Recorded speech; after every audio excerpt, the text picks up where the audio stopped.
E aí, família, mais um episódio do podcast O Pai Tá On. Hoje estou tendo a honra de receber um amigo meu, Davi Ismael, vereador de Vitória, amigo pessoal desde muitos anos, a gente se conhece. E estamos aqui com a Gisele também, que participa do movimento da Calon, que milita contra pedofilia e outros assuntos, outros temas que nós vamos abordar aqui com vocês. Obrigado, Davi. Obrigado pelo convite, cumprimento a Gisele e vai ser uma alegria poder compartilhar com você um pouquinho da nossa experiência e, sobretudo, nessa temática da pedofilia. Gisele, faça as honras também. Obrigado pelo convite, obrigado, Davi, obrigado, Ivan. Quando fui convidada, conversa com os especialistas, eu até imaginei, meu Deus, mas eu sempre penso também, por que não? Por que não eu?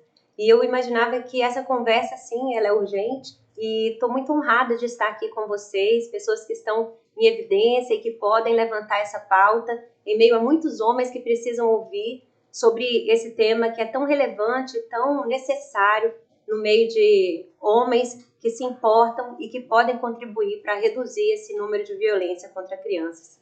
Já que você falou desse assunto, a pedofilia é um tema que por muitos anos, por muito tempo, a gente vê que não é tão falado, é meio silencioso. Por que vocês acham, pode ficar à vontade quem quiser responder primeiro, que não se comenta muito disso, não se fala muito disso, a não ser quando tem um caso muito extremo, que a gente pode citar o caso do Henry e outros casos que a gente sabe. Sim. E eu acho necessário, a gente, desde a criação, desde das instituições escolares, desde o começo, ficar ligado nos sinais que as crianças podem apresentar, como a gente pode instruir os pais que estão nos assistindo a perceber quando está acontecendo algum tipo de violência, não só da pedofilia, mas violência também física ou emocional da cabeça da criança. Como é que a gente consegue observar isso e intervir nisso com o Estado, com a Prefeitura, com a legislação e nós como agente político, como pessoas que estão aí ensinando nossos filhos, né? Todo tema que está ligado à sexualidade, ele sempre está envolto a muito tabu, né? E quando você trata sobre a pedofilia, ele vem cercado também de uma certa repulsa, né? As pessoas têm uma repulsa desse tema, porque de fato é um tema muito pesado. E aí, para não falarem sobre esse tema, que é repugnante, muitas vezes elas evitam falar de um tema, mas não falar desse tema, você permite que essa violência perpetue. E a cultura que eles falam muito sobre a cultura do estupro, a cultura da violência, quando você não trata desse tema, você permite que isso se perpetue e essa criança, se para você é difícil falar, você imagina para uma criança viver. E eu tô aqui para dizer que talvez seja a entrevista mais difícil para mim, porque é um tema que, apesar de eu trabalhar com ele há muitos anos, e sim, eu talvez seja a pessoa ideal para falar, porque eu trabalho com crianças, eu sou professora de educação infantil, agora eu estou de licença, afastada do meu trabalho, e estou tratando de saúde, problemas psicológicos, e sofri de ansiedade, tratando de depressão em decorrência de traumas que eu tive na minha infância, e no processo eu descobri que tinham questões que eu guardava há mais de 30 anos. Eu fui vítima de abuso. E quando eu falo sobre isso, ainda dá um amargo, né? Dá uma dor no meu peito, porque por mais que eu trate e eu libere perdão e não tenho mais aquela dor que eu tinha na minha memória, porque eu não conseguia lidar com aquilo, é um tema muito pesado para mim. Mas hoje eu sinto que aquilo que para mim era só dor, hoje é mais do que nunca uma causa. Eu sinto que Deus me levantou para tratar disso. E durante a minha jornada, na minha trajetória, Ele levantou um pai que não foi um abusador. O meu pai foi um protetor. Meu pai foi uma figura de cuidado. E a gente compartilhou isso na mesa, né? Num café na casa do Ivan, a gente conversou sobre isso. O Ivan, a esposa dele, o meu esposo. Nós estávamos falando sobre isso, a importância de um pai que acolhe. Então eu nunca tive repulsa à figura de um homem, porque dentro da minha casa eu sempre tive a figura de um pai que acolhe, que cuida, que me ama. Então eu, Gisele, mãe de 2, tia da Mariazinha, casada, cristã, sou filha de um pai e uma mãe fofinha. Eu espero que meu pai não veja esse podcast, apesar de que eu só tenho coisas lindas para falar sobre ele, mas eu sei que essa falta doeria no coração dele, ele não entenderia. Porque na hora que ele tem que proteger, talvez ele talvez você não tinha confiança de falar para ele, ou você não entendeu que era um abuso. Você depois, entende por que essa pauta não vem à tona? Eu sou pai de menina, Davi é pai de menina, como é que a gente consegue ter acesso a isso? Porque mesmo quando somos adultos, nós não temos, às vezes, a coragem de levantar um caso, porque esse caso vai ferir alguém. A violência, ela, às vezes, acontece no ambiente familiar, se não na casa da vítima, na casa do abusador. E esse abusador, em boa parte das vezes, ele está ali, no seio familiar. Confiança, ele é gente do relacionamento daquela família. Então, agora, já saindo do tema da minha casa, eu preciso dizer, nem todo pai é o abusador. Mas o pai, ele precisa estar presente, acolhendo essa criança que foi vítima e sempre atento, protegendo as suas filhas, os seus filhos, desse possível abusador. E assim, meu pai em momento nenhum teve culpa, a minha mãe em momento nenhum teve culpa. A gente não pode carregar esse sentimento, muito menos eu. Em momento nenhum tive culpa. E o que aconteceu na minha casa, o que aconteceu na nossa vida, foi para me levantar, eu creio hoje, para que outras crianças não se tornassem vítimas e daqui para frente que essa pauta possa ser levantada e outras meninas não sejam vítimas como eu fui. Agora, como que a gente pode fazer isso? Entendendo esse processo e despertando pessoas para esse momento. Hoje, a gente precisa entender, mais do que nunca temos pesquisas e nossas políticas públicas precisam ser baseadas em evidências. Eu tenho, graças a Deus, hoje, a oportunidade de dizer, tenho formação em gestão pública. Eu estou fazendo um MBA, então nesse momento eu estou estudando, eu estou aprofundando as minhas raízes para poder consolidar o meu conhecimento. Eu estou afastada, eu sou uma professora concursada em Ipatinga, e aí eu afastei do meu trabalho porque a minha depressão, ela me derrubou. E de início eu achava que era por causa dos surtos psicóticos que a minha mãe teve, ela ficou muito doente, minha mãe é uma mulher de saúde frágil, e os problemas psiquiátricos dela me abalaram muito. Eu imaginava que eu estava muito doente por causa do problema de saúde da minha mãe, mas não. Na verdade, eu guardava dores que eram tão profundas que aos 36 anos, quando eu soltei aquelas palavras, elas me corroeram por dentro, porque eu não tinha ferramentas para lidar com elas. E aí, como eu não tinha ferramentas, eu não busquei ajuda, não busquei um psicólogo, não busquei um pastor, eu não compartilhei com amigos, eu fui cuidando disso sozinha, e na verdade eu não cuidei, né? E aí, resumindo, né, a gente precisa ser objetivo nesse podcast, o que aconteceu é que a depressão, ela tomou conta de mim. Nós, cristãos, também estamos vulneráveis. E eu acho que a gente tem que separar essa questão, porque assim como o nosso pulmão pode adoecer, o nosso coração pode adoecer, os rins, o nosso cérebro também adoece. Né? E a depressão, ela pode ser hormonal, mas ela pode ser sim um processo porque as suas memórias, elas existem. E se você não organizar as suas memórias e não tiver um processo de cuidado mental, você vai ter um adoecimento psiquiátrico. E as doenças psiquiátricas, nós precisamos romper com isso. A questão da pedofilia, ela gera um problema psiquiátrico grave. E nós temos uma recorrência em casos de doenças psiquiátricas causados por graves violências na infância. A gente tem que buscar ressignificar isso aí, né, Davi? Ressignificar isso aí. O que você acha, na sua opinião, Davi? Você como pai, como político, como empresário, gestor, advogado, dá sua visão sobre a pedofilia. Bom, é algo que mais do que nunca precisa ser enfrentado. Trazendo um pouquinho para a política, a gente vê bons nomes com destaque nacional, como o senador Magno Malta e o prefeito de Vitória, Lourenço Pasolini, que abordaram como principal bandeira de seus mandatos o enfrentamento à pedofilia. O tema, às vezes, não é muito debatido exatamente porque, por um lado, causa uma nova revitimização da pessoa que ainda tem essa ferida pouco cicatrizada dentro dela. Por outro lado, os desdobramentos, porque, via de regra, o abuso, conforme dito pela Gisele, acontece dentro de casa. O local que era para ser de amor passa a ser um local de dor. E ali, via de regra, de um padrasto, de um tio, sobretudo a figura do padrasto, há o abuso, há uma dependência econômica da mãe, da vítima, com o abusador, então ela se sujeita e acha e relativiza aquilo que aconteceu.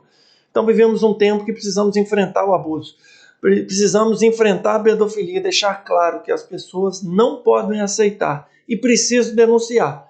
E o poder público coloca à disposição Disque 100, que é um dos mecanismos de denúncia do abuso sexual infantil, ou 181 da polícia e tantos outros caminhos que temos. A denúncia precisa ser feita. E as pessoas que são, às vezes, são mais simples, mais carentes, está lá numa situação que você falou econômica, que é do abusador, que às vezes ele abusa por causa da dependência da mãe, e às vezes a mãe está trabalhando o dia todo fora, e aquela criança está dentro de casa, com uma criança de 4 anos, uma de 7, uma de 10, a de 10 tomando conta de 7 e de 4, né, hipoteticamente. A de 10 pode perceber alguma coisa, que ela é mais velha e tal, mas quais são os sinais, alguns fatos que possam comentar, ou já ter visto ou estudado sobre, que dá para antecipar um problema muito maior? A gente teve casos de abusador depois ter que ceifar a vida da criança. E porque os pais estão trabalhando o dia todo e acham que a de 10 está tomando conta de 7, a de 7 está tomando conta de 4, e terceiriza, não pode pagar uma babá, não tem uma avó presente para tomar conta, a criança não sabe buscar por 100, o vizinho, talvez a escola não percebe, não interfere. Como é que a gente pode prever isso, trabalhar com prevenção? Bom, hoje o Ministério da Damares, hoje senadora, colocou uma série de ferramentas, plataformas para facilitar a comunicação com as crianças que são as vítimas do abuso sexual infantil. Então a gente precisa ter a parte preventiva, dialogar sobre. O espaço da família precisa conversar com os filhos acerca do que é parte, do que é a intimidade dessa criança, onde não se pode tocar, onde ninguém toca, onde só pai e mãe toca, aonde... Então, assim, essa proteção precisa ser passada por alguém. A referência dela, um pai e uma mãe que precisam conversar sobre essa experiência que tive dentro da minha casa. As minhas filhas sabem o que é e conversaram daquilo que não poderia acontecer de forma alguma. A partir do momento que acontece, o tema precisa ser enfrentado. O abuso precisa ser reprimido com relação ao judiciário e à força policial, para que esse abusador seja afastado daquele espaço e essa vítima precisa ser tratada. O estrago foi feito, precisa ser tratado. Aí é uma rede que precisa ser colocada à disposição dessa vítima, para que ela consiga seguir a vida dela, não deixar a pepeca cair. Causa as consequências gravíssimas, né? Qual a sua opinião? Você faz parte hoje do movimento, né? Sim, eu faço parte do Instituto Calon, sou secretária do Instituto Calon, e a Lau Veloso, psicóloga, ela é a presidente desse instituto, e nós temos uma agenda, né? Todo instituto, toda associação, ela tem um plano de ação, e entre as ações que o instituto tem é desenvolver ações de capacitação, ações que visam, né, capacitar os profissionais que trabalham no acolhimento da criança, que trabalham no dia a dia com essas crianças e adolescentes, para que eles identifiquem, para que eles possam acolher e acolher da forma adequada. Porque o que a gente tem observado em repetidos casos é que esses casos estão passando, os sinais e os comportamentos que sinalizam violência, eles estão passando e as pessoas não identificam, não atuam, não acionam a rede, e essas crianças chegam a óbito. Infelizmente, nós temos o caso do Cauã e do Joaquim, nós temos o caso da menina Kênia, nós temos o caso do Henry, e são casos... O Henry foi aquele caso do Henry interior... Borel, do Rio de Janeiro, do Rio. Que envolveu até o vereador Jairinho. Isso. Esse caso, ele é tão emblemático que se tornou uma lei, é um marco regulatório para a gente. É uma lei que hoje responsabiliza a não denúncia, né? O omissor, ele tem uma penalidade. Caso ele não denuncie, ele responde legalmente por ele não ter feito uma denúncia, mas as pessoas que estão na ponta, elas nem sabem dessa responsabilidade que tem. E aí a gente fala muito no Instituto sobre a necessidade de levar essa informação para as pessoas. Eu participei como membro ali do Renova BR em 2019, me formei no Renova BR, e a gente ouvia muito, sair da indignação para a ação, trabalhar na política com dados, né? Não mais só pela vontade, não pelo achismo, mas construir políticas públicas em cima de evidências. A política é muito construída em cima do achismo, em cima do que eu acredito dentro da minha ideologia, mas a gente não pode trabalhar assim. Tem que ser em cima de pesquisa, em cima de dados. E aí, quando a gente fala sobre esses casos, eles nos despertam. Dentro do que a gente recolhe com os dados do Disque 100, isso é muito grave, porque a gente percebe que, de forma repetida, a questão da educação como porta de entrada, que a gente tem que entender que uma criança na primeira infância, ela não vai ao CRAS falar sobre as mazelas que a família dela enfrenta. Ela não vai ao CRAS, que é a porta de entrada da assistência social, falar sobre as vulnerabilidades que ela enfrenta. Ela vai à escola. E até em alguns casos, ela nem sabe expressar que aquilo é uma vulnerabilidade. Ela naturaliza a situação que ela vive. E esse foi o tema que eu escolhi para o meu TCC. E aí, é muito difícil conviver com essas vulnerabilidades no ambiente escolar, porque no CEMEIS e o MEIS, Vila Velha é o MEIS. Em Vitória chama o MEIS ou CEMEIS?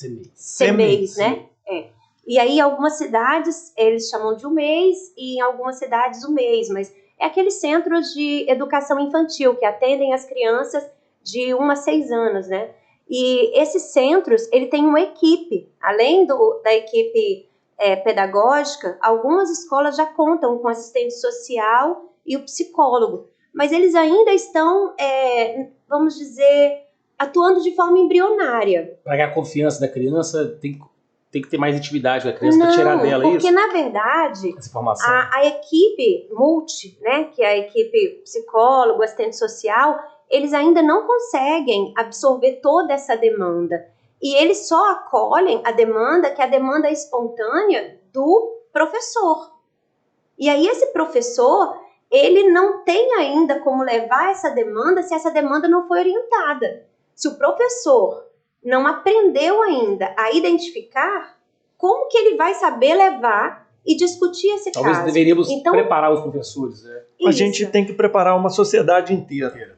É verdade. A gente precisa começar a entender que precisa preparar, por exemplo, na cidade de Vitória, os taxistas. E por quê? Via de regra, a vítima se desloca através de um táxi. Uhum. Então, se está deslocando, é menor de idade, está sozinho dentro de um táxi, o taxista tinha que ter já a noção de que ali pode eventualmente estar acontecendo, sendo no banco de passageiro pode estar sentado uma vítima de um abuso. Então, repito, o poder público precisa educar uma sociedade inteira. Não é só a polícia. Muitas vezes a lógica leva as pessoas a concluírem de forma equivocada que abuso sexual é caso somente de polícia.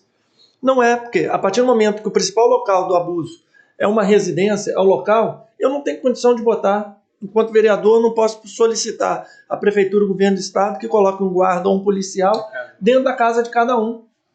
É impossível. Por isso que precisamos educar uma sociedade inteira. É o vizinho, é o porteiro do prédio, são os guardas municipais, são os taxistas, são os educadores dentro de sala de aula, o professor de escola bíblica dominical, pastor, padre, para que todos estejam vigilantes de que não é aceitável, não é permitido, é crime. Pedofilia é crime. E agora, a pedofilia, muita gente na nossa infância, deve ter até hoje, as crianças vão brincar de casinha, primo, prima, amigo. E o abusador pode ser um adolescente na puberdade de 15, 16 anos, ele já tem aquele instinto, né? O homem com 15, 16 anos, ele está com instinto já, com a sexualidade já aflorada.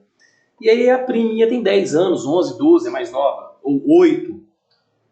E aí? É crime, mas 16 anos é menoridade penal. Como é que intervide isso aí? E é uma brincadeira, tô brincando ali. Mas ele já tem uma mente já mais maldosa. Como é que a gente identifica isso? Como é que a gente consegue prever isso? É conscientização, é lógico. As famílias têm que ensinar. Vivemos uma sociedade que cada dia mais está erotizando as crianças. Está normalizando algo que não deveria ser. A Bíblia nos ensina que há tempo para todas as coisas. E criança não é o tempo de ser erotizada, de ficar grávida, de sofrer, de ter relação sexual, não é o tempo. E então o que precisa acontecer? Primeiro, assim, não é brincadeira. A gente precisa deixar claro, pedofilia é crime. A prática do crime por um maior de idade, Código Penal. Menor de idade vai ao Estatuto da Criança e Adolescente. Vai estar sujeito também àquilo que a nossa legislação coloca. Em nenhum momento essas pessoas podem ficar impunes. A punição precisa ser exemplar para que não ocorra de novo. Não é crime, mas é ato infracional, né? O adolescente, ele nessa idade, ele vai responder como ato infracional. E aí, não é crime, mas a criança não deixou de ser vítima. Aquela criança de 10 anos, por ele ter cometido um ato infracional, não deixou de ser uma violência para ela. Então ela precisa de toda a assistência, assim como se tivesse sido um adulto. Ela precisa ter todo o apoio, todo o suporte, como se tivesse sido um adulto, ela tivesse sido vítima de um adulto. E o que eu queria destacar aqui, você estava falando, né, vereador, a respeito da questão da sociedade, que precisam estar atentos. Você imagina, se o vizinho, se o taxista, imagina essa criança que todos os dias ela está com aquela pessoa onde ela vai construir um vínculo afetivo. Eu tenho uma convicção muito firme de que o trabalho bem feito dentro do CMEIs e o MEIs, ele vai gerar grandes frutos. Porque as crianças pequenas, elas vão construir um vínculo afetivo, um vínculo de confiança com seus professores e cuidadores. No CMEI, né, a criança vai ter um professor, que é o professor regente, o professor que é o rotativo de artes, musicalização, né, e também tem um assistente da educação. E aí aqueles professores que convivem com ele no cotidiano escolar, eles têm um relacionamento tão afetivo com eles que eles conseguem compartilhar do dia a dia de uma forma que o que acontece no ambiente familiar, eles vão falar de uma maneira muito simplista. Eles são crianças que, você tem a sua filha, Helena, né? Você é pai, eles compartilham. Então, não é possível a gente entender que uma criança vai conseguir ter um segredo. Tanto é que no caso do Joaquim e do Cauã, as crianças compartilharam isso na escola. E o mais assustador daquele caso é que quando os pais foram à escola, os pais negaram. Falaram, não, se está acontecendo um abuso, né? Não foi no ambiente familiar. E ao invés de a equipe que estava ali, na equipe diretiva da escola, direcionar essa denúncia, encaminhar, né? Notificar, fazer a notificação, eles mantiveram isso ali, na secretaria da escola, na equipe diretiva da escola. Passaram algum tempo, os meninos foram vítimas novamente do abuso e eles foram mortos. O caso da menina Kênia, no Rio, a escola identificou, haviam poucas semanas que a criança estava na escola, eles identificaram as marcas no corpo da menina. A menina Kênia tinha 59 lesões pelo corpo, cicatrizes em diferentes etapas de cicatrização. E aí eles chamaram o pai, e o pai falou que aquelas marcas eram marcas de nascença. E a escola não seguiu com encaminhamentos, ela não notificou. E aí a criança continuou, chegou um dia muito mal, sentindo náuseas, e aí chamou a família, a criança foi para casa, naquele período ali ela faleceu. Como assim? E com a orientação da escola? Se é o pai, não é padrasto, é o pai. O próprio pai está falando, não, isso aqui é nascença. O que a escola poderia fazer para intervir nesse momento? Assim? A notificação é obrigatória. As pessoas que estão no vínculo, na proximidade da criança, em qualquer espaço, a gente está dando ênfase, e isso é importante, ao ambiente escolar. Mas poderia ser o ambiente da igreja, poderia ser o ambiente da prática esportiva, poderia ser no local de moradia dessa criança. Diante de qualquer sinalização de que essa criança pode estar sendo vítima, precisa ser acionado o Conselho Tutelar. O Conselho Tutelar faz parte dessa rede de proteção à criança e adolescente espalhada em todos os municípios do nosso Brasil. Diz que sem é um outro caminho. Também é garantido o anonimato, o aplicativo do Secretaria de Direitos Humanos. Então, sim, a pessoa só não pode fazer nada. A decisão errada é não fazer nada. Você está vendo essa criança no canto, com medo, que quer conversar, ao mesmo tempo com medo de conversar, porque foi coagida a não falar sobre. Essa criança precisa ser entendida e compreendida.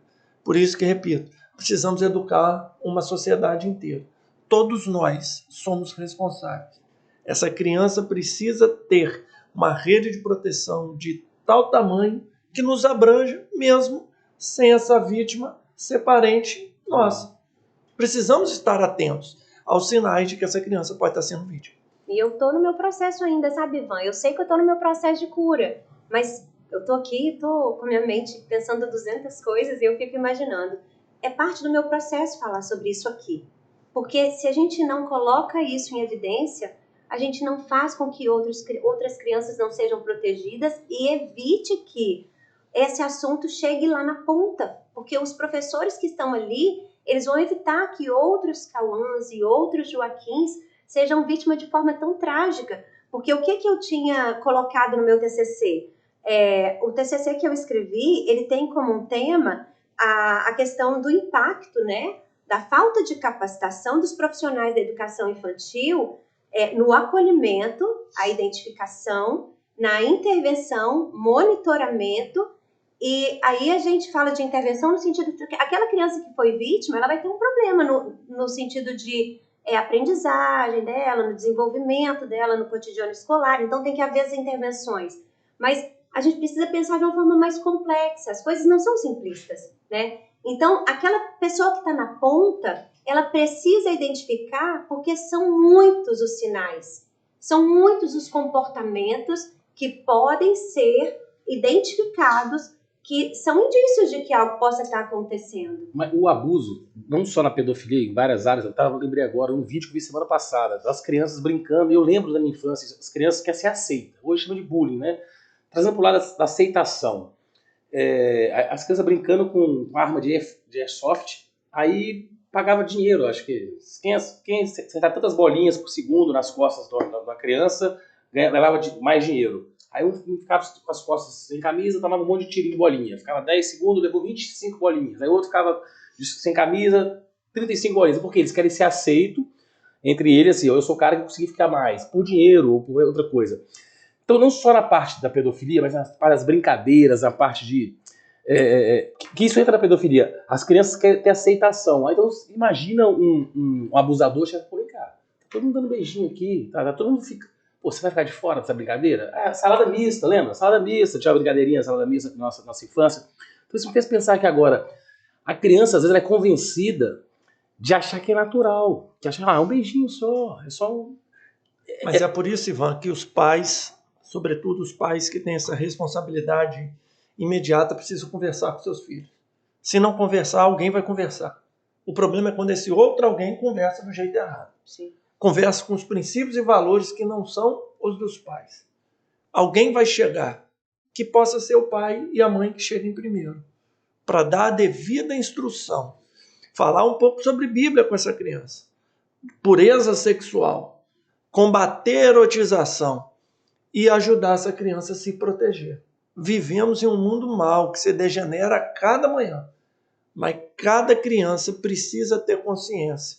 Lógico que ela tem a inocência como característica natural da idade, da pouca idade.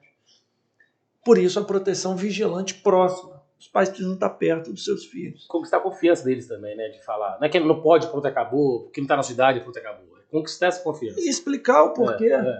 Explicar à luz da Bíblia o porquê não. Por que esperar? Por que há um tempo para todas as coisas? Mas a gente tem uma certeza, Ivan. Vivemos uma sociedade que tem seus valores destruídos.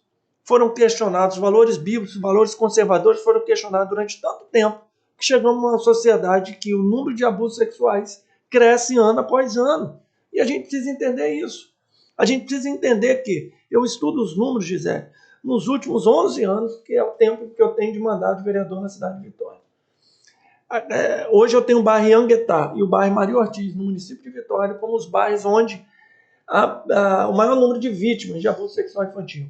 Via de regra uma menina, via de regra na casa dos 10 anos de idade, via de regra abusada dentro de casa, via de regra o autor, o agressor, a pessoa que violenta é do rol de familiar, padrasto ou tio. Então a gente já é capaz de entender a forma com que o abuso acontece. Se eu identifiquei o problema, por que não enfrentá-lo? As consequências para uma sociedade são absurdas. Para a vítima e para a sociedade como um todo. A Gisele falou o caso específico dela, que graças a Deus ela passou a não repulsar a figura masculina da vida dela. Hoje ela é casada e tem um pai que ela ama. Mas foi uma decisão dela. E quantos não têm essa decisão porque não teve a rede de apoio? Mas, pastor, olha, estou te chamando de pastor, Davi. Amém. Amém. Mas não é o meu chamado. É outro, eu sei. Mas eu quero te dizer o seguinte, não sem dor. Eu ressignifiquei, eu tenho 41 anos, carinha de 15, de Sandy. Uma piada, 82. Bobeira. Mas assim, não sem dor, tá? Não sem dor. Mas eu tenho um esposo que me dá um suporte, que foi muito paciente comigo nesse processo, porque sim, tem os momentos onde essa dor me consumia e eu nem sabia exatamente o porquê, né? Mas a gente entende depois que essa cura que o Senhor, Ele traz, né? Eu acho que quando a gente fala na nossa fé, que o Senhor que conhece o nosso secreto, Ele nos protege até do que a gente não compreende em nós mesmos, para autoconhecimento. Eu estava assim, meu Deus, mas estava faltando alguma coisa, eu não entendia por que eu me sentia, às vezes... Eu tenho um problema com desculpa, eu estava atrasada em determinado momento, e a Sabrina mandou, Sabrina, eu tô atrasada, Sabrina, eu tô chegando. E eu me sinto tão culpada, eu me sinto tão mal. Eu vim fazer o podcast para falar sobre isso, porque eu sinto que eu posso. Mas ao mesmo tempo eu me sinto tão culpada, porque virou um segredo na minha vida, eu não poderia falar. Esse sentimento me perseguia, é a culpa. E me permita jogar ênfase a uma fala que você disse agora há pouco, quando eu também não tenho culpa. Quantas vítimas, quando a gente estuda as estatísticas do abuso, entendem que elas, de alguma forma, contribuíram. Pelo fato de alguma brincadeira, pelo fato de serem mulheres, pelo fato de usar uma determinada roupa, elas, de alguma forma, contribuíram para que aquele abuso acontecesse. O que é uma grande mentira. Esse abusador, que merece pagar pelos seus erros, pela violência ocasionada, ele merece ser julgado, afastado da sociedade, e pagar, ser penalizado. Aí a gente pode discutir qual é o mecanismo, alguns mais duros, que eu faço parte deles, de discutir até castração. Também acho. Mas impune não podem ficar. Tem que ser exemplar, né? Tem que ser exemplar. Eu só queria destacar também uma outra questão, que acho importante salientarmos aqui, que existem certamente muitos profissionais buscando respostas, né? Existem muitos profissionais, inclusive no campo da educação, fazendo um trabalho, entregando tudo de si para que essas situações sejam identificadas e para que esses casos não fiquem sobre uma névoa de fumaça.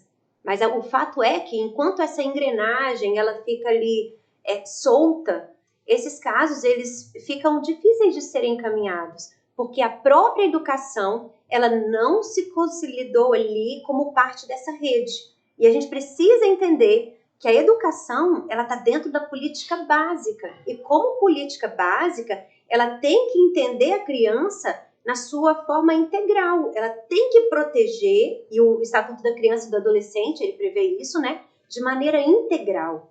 E aí, quando eu estava vindo para cá, eu estava ouvindo a rádio, falava alguma coisa...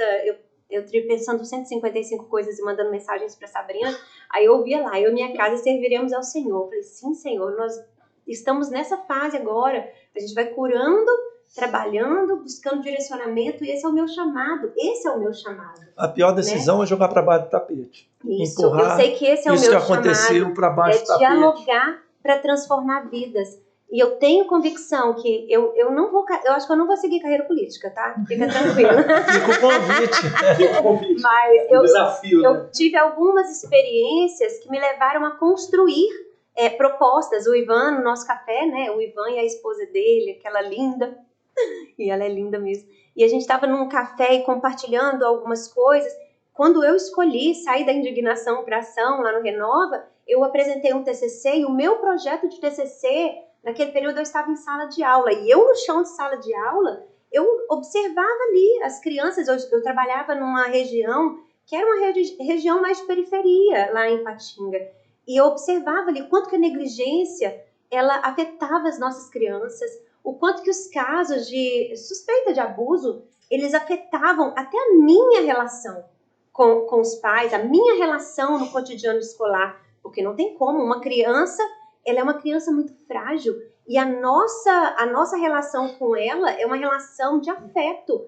Você é impactado. Você, professor que me ouve, não tem como não ser impactado. E aí eu quero só fechar com uma palavra.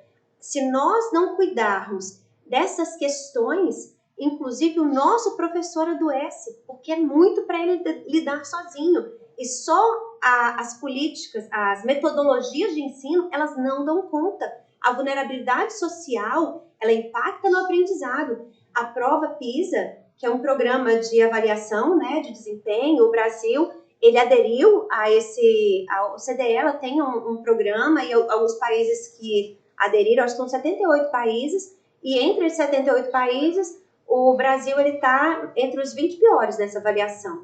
Ele ainda está, né? E aí você pensa, a questão da vulnerabilidade, na minha avaliação, ela está impactando profundamente. Mas se a gente não tiver um olhar muito singular para essas questões, a gente não altera. Então, a gente falando sobre os abusos que acontecem, né? E as vítimas, às vezes, podem estar na adolescência. E a adolescente, ela tem acesso a festinha que ela vai com as amigas, ela não tem aquela inocência da criança. Às vezes ela quer botar uma roupa mais sensual, faz parte de algumas realidades de cada família, né? Assim, eu sou de família cristã e quero ensinar minha filha a ter roupas sempre mais educadas. Mas a adolescente pode querer usar roupa mais sensual um dia, e isso pode chamar a atenção do abusador. Ele pode colocar algo na bebida da menina, e ela pode aconteceu um caso agora em Belo Horizonte, não sei se vocês viram, uma adolescente foi largada na calçada por um Uber, eu acho, e ela foi abusada nesse dia. E como é que a gente consegue aí, além de conscientizar a adolescente, que a gente não tem mais o que explicar, ela sabe já o que é certo e o que é errado, mas ela está no ambiente errado, na hora errada, no lugar que ela corre esse risco, porque numa balada, numa festinha, essas coisas podem acontecer. Eu estou até andando, eu já vi casos de andando em calçadão, o cara, aquele espião, mexe com a mulher, porque ela tá com uma roupa mais, um short curto, e ela tá na flor da idade, a menina, a adolescente tá com o corpo em evidência. Nada justifica o abusador. O abusador, se deixar, a gente quer mandar castrar, matar, sei lá, Deus livre e guarde, mas assim, que eu não passe por isso na vida. E não desejo isso pra ninguém. Mas como é que a gente tenta proteger nossos adolescentes disso hoje? Ivan, eu tô para te falar uma coisa. Eu hoje congrego na Fonte de Vida, você sabe disso, né? Na Mata da Praia, numa Assembleia de Deus. Mas, infelizmente, não tem a roupa que a mulher veste. Não tem a roupa que a menina veste. Ela pode estar dentro da casa de Deus, ela pode ter 70 anos, pode ser uma senhorinha limpando o quintal da casa dela. O abusador pode pular. Quem dera que a burca resolvesse. Quem dera que uma burca resolvesse. O problema é que o abusador, ele pode pular um muro e ele vai entrar e vai fazer o mal, sabe? Isso é muito difícil da gente dizer que essa menina, porque saiu com uma roupa, o homem que está disposto a fazer o mal, ele, infelizmente, ele está predisposto, não pela roupa que ela usa. Mas influencia, pode influenciar. Não deveria. Não deveria, mas porque aí quando ele não respeita, a gente até fala muito lá em casa. Ele faz o ladrão, a gente fala muito lá em casa que um bom homem, ele tem o segredo do segundo. Vamos supor, fazer uma brincadeira com você, me dá liberdade para isso? Depende. Então nós vamos fazer uma brincadeira aqui, tá? Faz com o Ivan. Mas o Ivan é meu amigo, o amigo do meu marido. Faz de conta que você é um homem bem... Vamos pensar aqui. Não vou fazer com o Ivan, então, porque o Ivan já é meu amigo. Pode fazer. Ivan, faz de conta que você é um homem muito musculoso. Isso vai ser muito estilosão, muito chique. Mas a brincadeira com você tá amiga, eu sou dele. Cadê Sabrina? Cadê tá rindo? Sabrina, você tá aqui, tá vendo? Vai. Então aí eu tô passando, você tá malhando, todo bronzeado, lá na orla, sem camisa. Eu vou passar, eu vou olhar e falar, nossa, um homem muito bonito. Pronto, olhei pro outro lado. O seu olho, ele vai olhar, vai ter um homem bonito. Mas o segundo é o olho que não deseja. Ele olha pro outro lado. Assim é o olho de um homem que tá atento. O olho de um abusador, ele não tá preocupado com isso. Você pode estar com uma calça jeans. O olho do abusador, ele não está preocupado. Ele olha com desejo. Mas se eu puder educar minha filha, não dá. A sua filha, a questão dessa menina, especificamente de Belo Horizonte, infelizmente, ela teve um comportamento ali que deixou ela muito vulnerável. Ela estava embriagada, ela estava no Uber sozinha, que deixou ela na rua sozinha, né? Na minha opinião, ela não deveria estar naquela situação. Ela não tem culpa de nada. Mas ela não tem culpa de nada. Mas o que a gente precisa chamar a atenção para quantas omissões aconteceram nesse caso? Muitas. A omissão de um estabelecimento comercial que permitiu a venda de uma bebida alcoólica e o consumo por uma menor de idade. Segurança, a omissão de uma família que em nenhum momento estava ali contactando com essa menina para saber onde ela estava em determinado horário da noite. A omissão do irmão dela por não acompanhar e saber que horas estava chegando, a omissão do motorista, a omissão de todo mundo. O que a gente precisa entender, e eu repito, toda a sociedade é responsável e a omissão causa vítimas. Porque senão a gente culpabiliza a vítima, entende? A menina foi deixada ali, né, embriagada, mas deixada ali na rua. Um homem, ele pegou ela pelo ombro, levou ela para um lugar ali deserto, estuprou ela enquanto ele quis, a quantidade de horas que ele quis, depois abandonou ela seminua num local público e a culpada é ela. Não existe culpa. Então, assim, realmente a gente precisa tomar muito cuidado para a gente não culpabilizar essa vítima. E aí aquela que eu entendi a sua colocação, mas como a gente pode meu irmão? conscientizar ela? Mas a gente precisa colocar para essas meninas que a sociedade que a gente vive é uma sociedade com muitos riscos, especialmente para as mulheres. E aí a gente volta nos números. Olha, nem todos os homens são abusadores, nem todos os pais são abusadores, mas 97% dos abusos, eles são cometidos pelos homens. E aí essa pauta precisa estar lá, na roda dos amigos. Ela precisa estar lá no chão de fábrica, no ambiente de trabalho dos homens, porque é entre eles que esse assunto precisa emergir. A pedofilia precisa ser tratada ali. Nem todo homem é pedófilo, mas todo homem que tiver um ato sexual com uma criança, ele está cometendo uma pedofilia. E aquilo, quando não é falado, ele pode ser naturalizado, porque muitas vezes aquela piada da novinha, aquela música da novinha que você canta, gente, isso é um absurdo. E nós estamos ouvindo e naturalizando, e até nós cristãos, quando a gente escuta e ouve um primo e ouve um amigo e nada é falado, meu Deus, misericórdia, que mundo que a gente está vivendo. E a gente conversa com criança, adolescente, assim, exagero, não vai acontecer isso comigo, não. Agora, você chegar tarde, pode ser assaltado. Não, pedófilo, não vai acontecer isso comigo, não. Sempre a criança ou adolescente quer achar que comigo não vai acontecer isso. Comigo Ivan, é muito complicado, assim, né? A gente, na geração, já existe isso já antes, mas na geração de hoje, querer convencer e mostrar, ainda mais que nós temos acesso na internet hoje, todo mundo faz as coisas, faz TikTok, faz dancinha, faz aquilo. Pô, aí eu vou ser adolescente fora do contexto, vou estar fora da moda, fora do que todo mundo faz. Então, a criação tem que ser de base, desde o início ali, presença do pai, presença da mãe, e levar para uma educação cristã, dar exemplo, porque é complicado a influência que vem de fora para dentro. Amigo, deixa eu só concluir, que senão eu acho que o meu Donarino vai deixar eu voltar nessa mente depois. A questão que eu estava falando aqui sobre os homens. Os homens, eles precisam compreender, nem todo pai é o abusador, mas todo homem precisa defender essa pauta, sabe? Essa pauta é de todo pai. E aí, quando a gente vê ali, observa a estatística, cerca de 40% desses casos, segundo o Disque 100, é cometido, né? 40% dos abusos, eles são cometidos por padrasto ou pai. E apenas, acho que 19%, apenas não, porque é um número muito grande, né? 19% é cometido pelo pai. E aí, quando você põe tudo isso na conta, como você falou, né? Tem muitos casos que são cometidos por tios, por primos. Tem muita gente aí que circula essa criança e coloca ela numa situação de vulnerabilidade. E aí, o nosso papel é levantar essa pauta dentro da nossa comunidade, inclusive dentro das igrejas, porque esse crime ele é recorrente também dentro das igrejas, sempre foi colocado como se fosse uma coisa muito dos padres, infelizmente ficou muito maquiado, né? Como se fosse uma questão dos padres, mas não, infelizmente não. E se isso ficar sempre colocado como se fosse um problema da casa do vizinho, a gente não vai resolver.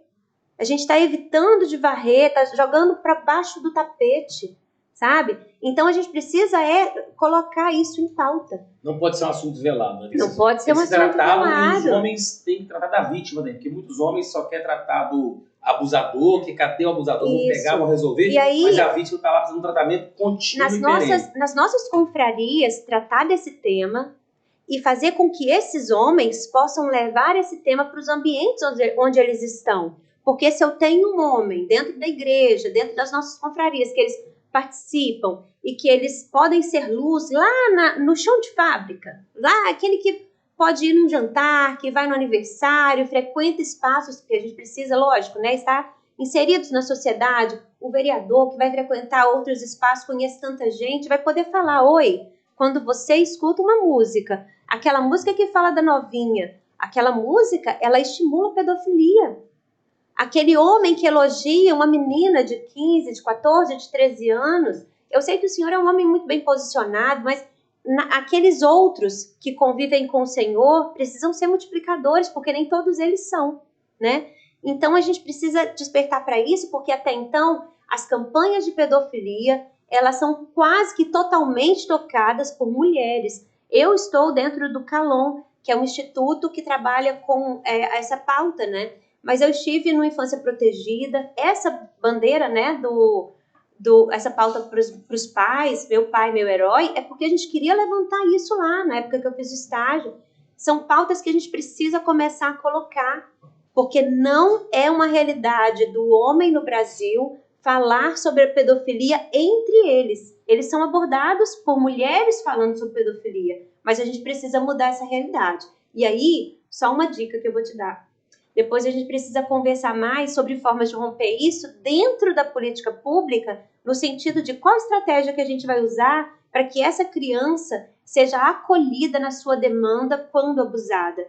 Ela precisa ser acolhida no sentido de ser identificados, né, os sinais e comportamentos que são comuns às crianças vítimas de abuso. Quando eu falei sobre política pública baseada em evidência, no período do Renova, né, o meu TCC do Renova BR era o Catavento, um projeto que visa capacitar os profissionais da educação infantil. E não só professor, não só pedagogo, inclusive os profissionais que atuam como assistentes da educação especial, os assistentes que cuidam da troca de fralda.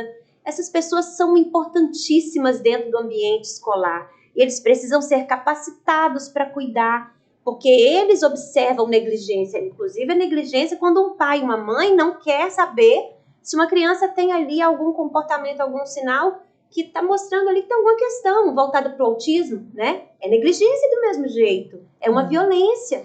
E são questões que a gente precisa levantar dentro das prefeituras, dentro do Estado, dentro do governo federal, e cabe a nós que temos sensibilidade para isso, para fazermos por eles, porque eles não vão poder ocupar esse espaço pelo menos por uns 15 anos. Ivan, a gente precisa fazer um raciocínio rápido. A maioria dos abusadores são homens. A gente precisa trabalhar quem na sociedade? É um homem. A gente precisa dar um pouco de ênfase, consertar esse homem para que ele possa se inserir na sociedade ciente do seu papel. A proposta desse podcast é o Pai Tá On. O pai precisa se apresentar, precisa entender o seu papel dentro de casa e na sociedade, para que assim a gente volte a estruturar uma sociedade com alicerce forte. Aquilo que temos visto é o papel do homem sendo questionado e na sua essência, a gente incapaz da gente apontar para onde ele caminhará. Então, a proposta que eu lanço também, numa outra oportunidade, a gente debater esse papel do homem nessa sociedade, o papel do pai, para que a gente possa combater o abuso sexual, para que a gente possa fortalecer vínculos, para que a gente possa ter esperança na sociedade que está por vir. Porque às vezes a gente não quer nem entender o abusador, a gente quer só punir e pronto. Mas esse abusador lá atrás, o que aconteceu com esse abusador para estar fazendo isso? Nada explica, né? Mas ele é um cara que talvez não foi aceito, não teve namorada, ou é maníaco sexual, cada um tem uns... Mas se lá atrás a gente começa a tratar o homem, né, desde a infância, ó, o seu papel como homem é esse, o papel é casar com sua esposa, cuidar da sua família, respeitar o limite da mulher, da menina, não tocar aqui, não tocar ali. Mas eu quero jogar ênfase, todos, uma sociedade inteira precisa ser educada para proteger uma criança. Quando a gente fala sociedade inteira, a gente tem que educar o pai. Para mim, o grande que não tem educação nessa sociedade atual é o homem. Ele precisa se identificar e saber qual é o seu papel. A partir do momento que ele entendeu o seu papel protetor, ele é o único que vai proteger? Obviamente que não. A mãe protege, os parentes protegem, os professores protegem, os líderes religiosos protegem. Mas a gente precisa, nessa rede de proteção, ter o pai exercitando o seu papel. O pai precisa... É isso aí. Pô, quero agradecer. Foi muito bom, Davi, você poder compartilhar com a gente um pouco desse conhecimento. Pai aí, já experiente, tem filhas gêmeas, estão até aqui presente aqui com a gente. Davi é amigo, vereador aí já... Quarto mandato, Davi? O terceiro. Terceiro mandato. Ano que vem é o quarto mandato. Não, terceiro. A regra eleitoral me obriga a falar terceiro. Terceiro mandato. Eu sou amigo e voto nele, sempre votei nele. É um cara que eu gosto muito e tem feito muitas coisas bacanas para nossa cidade. E uma delas que ele trata, o autismo, que é um tema que ele trata, a gente pode até marcar e bater um papo depois sobre isso. E pedofilia é um tema que foi muito gostoso e estou vendo que é abrangente, a gente pode, outro momento, trazer também mais conteúdo para os pais, né, para poder levantar essa bandeira e nos ajudar aí a defender as nossas crianças que carecem desse apoio e dessa ajuda. E quero agradecer também você, Gisele, por estar participando com a gente, estar expondo aí que você já passou na vida e tratando isso com tanta coragem, tanta vontade de ajudar outras pessoas. Estou à disposição, tá? Obrigado. E agradecer aos patrocinadores que estão nos apoiando no podcast, a Canal Construtora, que é uma construtora consolidada no nosso estado, que tem aí muitas obras de alto padrão, bem bacana. A Credipago, que é uma empresa de garantia locatícia, que trabalha como fiadores, entra no papel de fiador para quem quer alugar seu imóvel. Acredite-me, que é uma empresa de financiamento bancário, quem quer acessar o financiamento bancário por quase todos os bancos aí, ela tem acesso e traz uma solução financeira para financiamento bancário. A BHD Comunicação, que nos apoia aqui com esse espaço de podcast, muito bem representada. A Sabrina, que cuida de toda a produção, muito bacana, ela nos apoia nisso aí. E a Black Tucano. A Black Tucano, que é o café maravilhoso que a gente está tomando. O melhor café. O melhor café. Um abraço, Carla e Marcos. Marcos Stock, Carla Stock, minha prima. Ó, que café especial, Black Tucano, compra sua casa que vale a pena. Marcos está feliz, botafoguense. Botafoguense é líder. A Pri Rosário, que cuidou da make de todo mundo, né? E nos apoiou aí, tá com a gente. E a gente vai estar com novidade agora, a gente vai estar na Casa Cur esse ano, com espaço de podcast lá. E vai ter novos parceiros chegando com a gente aí. E quem sabe a gente marca mais um bate-papo lá. A gente vai ficar 2 meses dentro da Casa Cor lá com espaço de podcast. Vai ser um prazer. Será uma alegria. Vamos bater um papo legal lá. É isso aí. Obrigado. Eu vou deixar aqui para vocês aqui o nosso YouTube, né? O Pai Tá Um Podcast, nossas redes sociais, a de Davi também, dos nossos patrocinadores, a da Gisele. Nos acompanhe, nos segue aí para estar nos apoiando e participando com a gente de todo o conteúdo que a gente vem trazer para vocês. E quando for fazer a denúncia, Disque 100, tá aqui, ó, Disque 100, denuncie se precisar, tem a 181 que é a Polícia Civil, denuncie, tá o número aqui, gente, não deixe de denunciar os abusadores, não seja omisso. Qualquer movimento estranho, qualquer comportamento estranho nas crianças, liga, tem aplicativo que tem anonimato também, você não precisa se identificar. Omissão é pecado e crime. É pecado e crime, então é isso aí.